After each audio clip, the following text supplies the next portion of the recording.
Hi everyone, it's Courtney Lucas, and in today's video, we are going to compare your 5th grade TNReady argument rubric to your 6th grade TNReady argument rubric. So the biggest difference is that in 5th grade, it was called an opinion piece, and in 6th grade, we are calling it argument. So as you can see, an opinion is more just a view or a judgment that is formed about something, and it doesn't necessarily have to be based on fact or knowledge. However, in 5th grade, you were still reading two different texts, and you were asked to use facts or details from that text to support your thinking.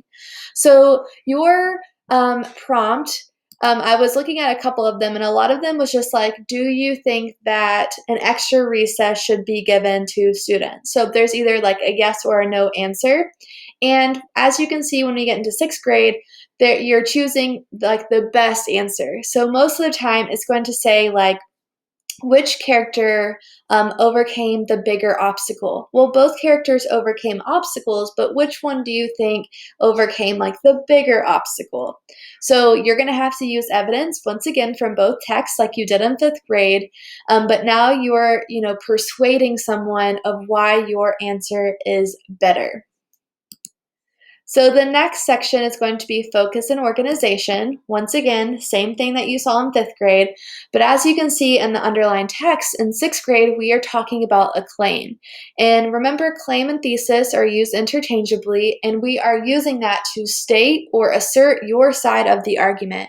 So once again, we are going to see prompts where it's really easy to choose both sides, but we really have to make that clear to our readers which side we are on. In an argument, you need a claim, you need reasons, evidence, and a counterclaim. So you can see a counterclaim is where you are addressing or having acknowledgement of the other side of the issue. So it's very important to address that there is a different way of viewing things, and you're at least acknowledging that side.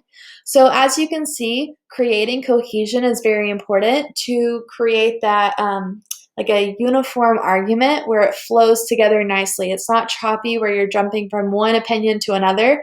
They need to really relate and build off each other. But as you can see, you are still using a relevant and effective introduction. You are still using organization. You are still having a relevant concluding statement. All of those are staying the same, but we are just adding in that counterclaim and that evidence from the text. The next part is development. Once again, we're seeing a lot of similarities, but we're seeing that word claim here. And notice that on the first bullet point, it says acknowledging and effectively refuting the counterclaims. So we actually don't have to refute the counterclaim until 8th grade. So remember, the word refuting means to prove wrong.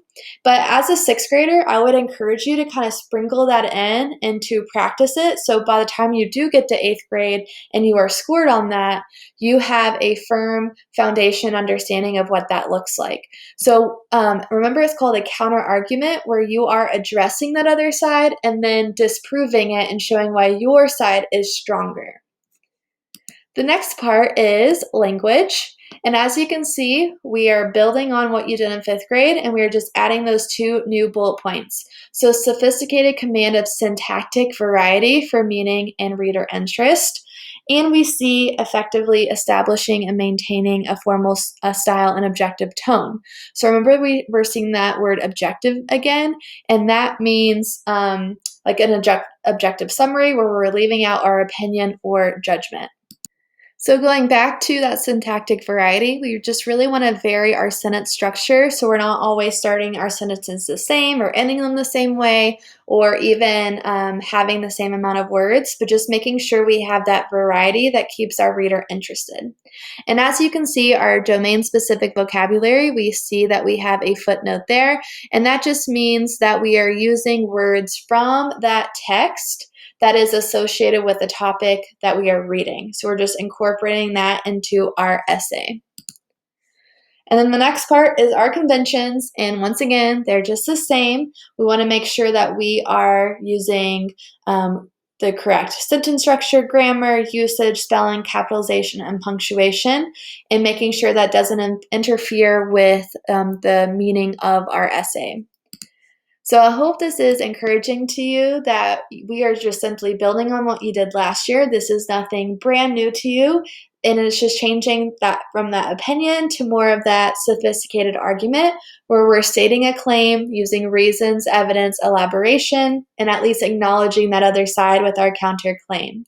So next, we are going to share with you a prompt, and we're going to get started by comparing and analyzing two different texts.